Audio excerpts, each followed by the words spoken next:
Deputy commissioner Gujarat Saif Anwar जप्पा का कुंजाह बाजार का अचानक दौरा, फेस मास्क न लगाने वाले अफराद के खिलाफ मुकदमा दर्ज करने का हुक्म, लॉकडाउन के अहकामात पर अमल दरामद यकीनी बनाने के लिए हिदायत जारी कर दी। नुमाइंदा OnePlus न्यूज गुजरात से अदरीस अहमद की रिपोर्ट के मुताबिक डेप्यूटी कमिश्नर सैफ अनवर जप्पा ने कुंजाह बाजार का अचानक दौरा किया, लॉकडाउन अहकामात पर अमल दरामद का जायजा लिया।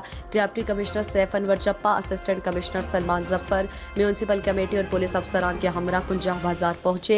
दरियासना डिप्टी कमिश्नर सैफ अनवर जप्पा ने बताया कि हुकूमत पंजाब की तरफ से कोरोना वबा की रोकथाम के लिए जारी अहकामात के तहत आज बरोज जुम्मा और हफ्ता तमाम कारोबारी मराकज बंद रहेंगे। हुकूमती अहकामात की खिलाफ वर्जी करने वालों के खिलाफ कानून के मुताबिक बिला तफरीक एक्शन लिया जाएगा।